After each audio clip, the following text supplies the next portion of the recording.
Matthew 4.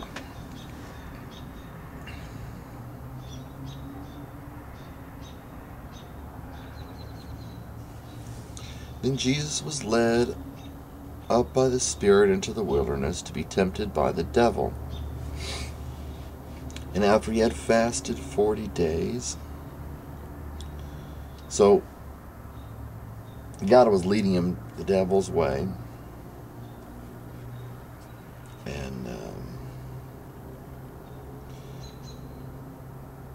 And after he had fasted 40 days and 40 nights, he then became hungry. So it's God's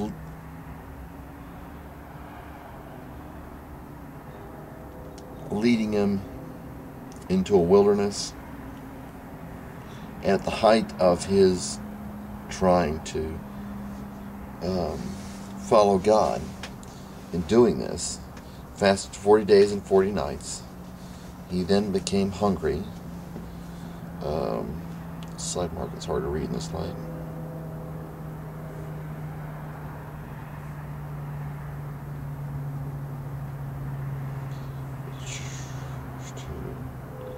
Later became, or afterward became, hungry. And the tempter came and said to him, "If you are the Son of God," God will question who you are, saying you got to prove yourself. It's not enough that you're created in God's image. You got to prove yourself. And this is what, people who support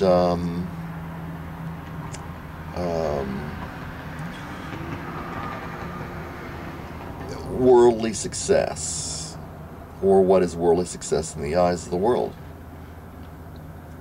And also, I believe this is something that happens with what they call evolutionists.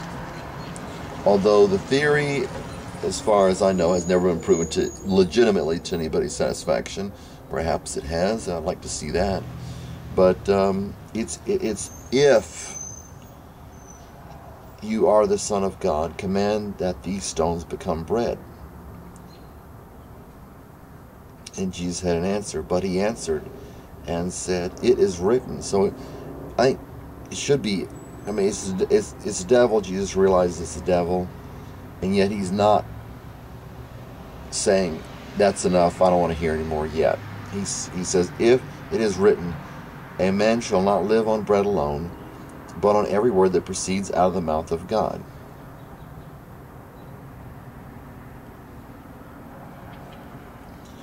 So the devil's trying to get him in a certain place where he can get him to do what he wants, and Jesus is taking it around the other way and saying, "Here's your answer. Here's what what's going on through my mind. Here's what I'm going to tell you."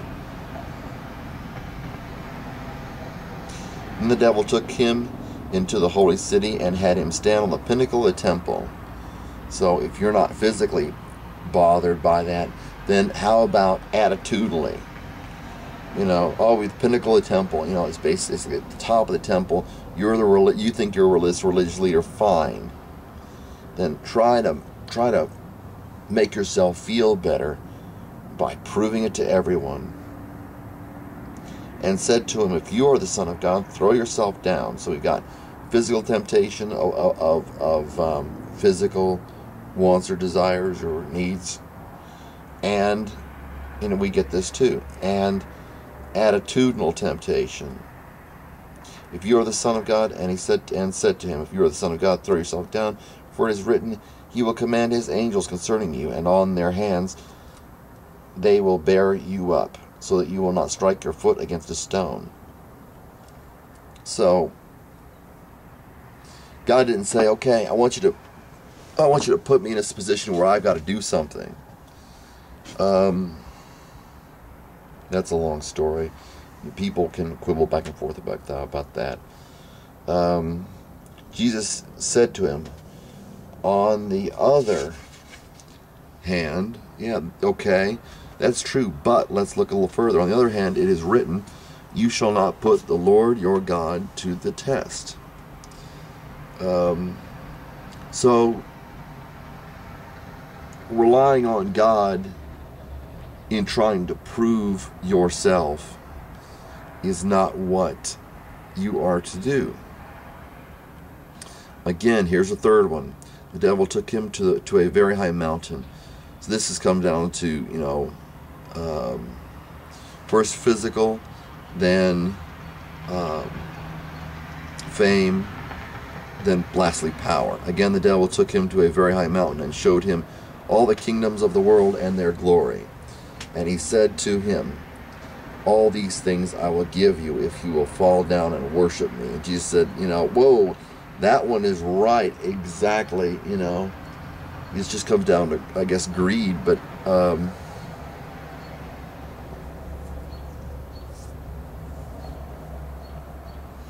at this point, Jesus really didn't have anything more to say.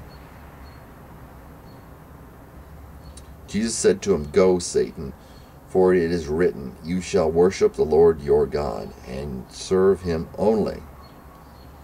And he didn't want, you know, he just was bold-faced with him after the subtle stuff didn't work. Then the devil left him, and behold, angels came and apparently the little Greek is, and to minister to him. So you're getting the support when you are willing to stand up for what's right. When you're willing to fight the good fight, Paul would say, you get reward. And something that the devil didn't offer, because the devil can't offer it.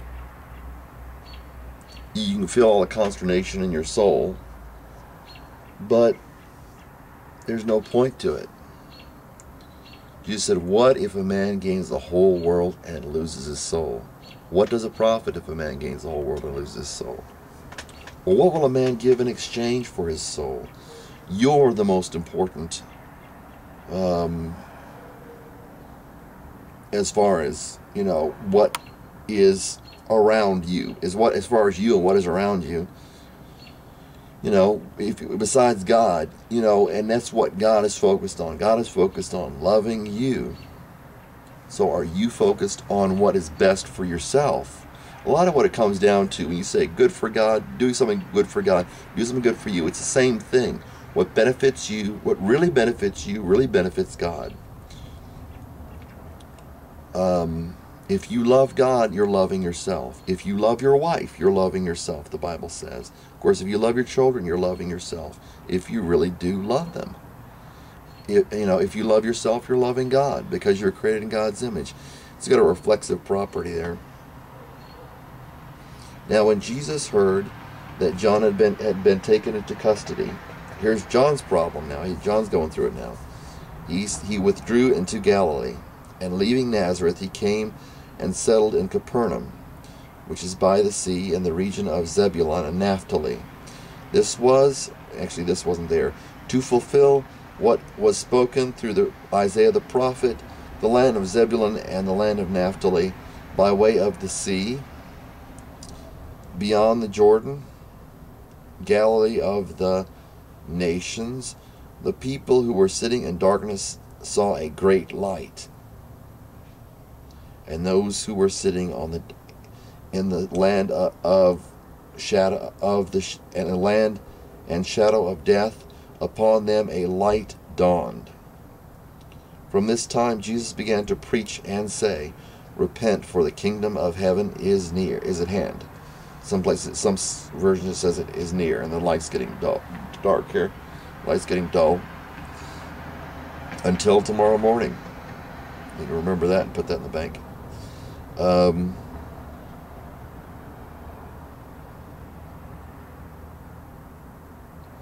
People don't need religion. People don't need more churches like the one over there. People don't need that. Family is basic. Christian is family. What Christian is family. And, people would like to receive the benefits without going through. Would like to receive the benefits without going through what it all involves. They want to find something in a store that they like buy it and be happy. They don't even want to put it together. It's something you have to put together, or something you have to program. People don't want to be programmers of computers. People don't want to be mechanics on cars. They just want to have the car and want to run and not do anything. But we know those things could take maintenance and an investment in purchasing them if you want them for yourself.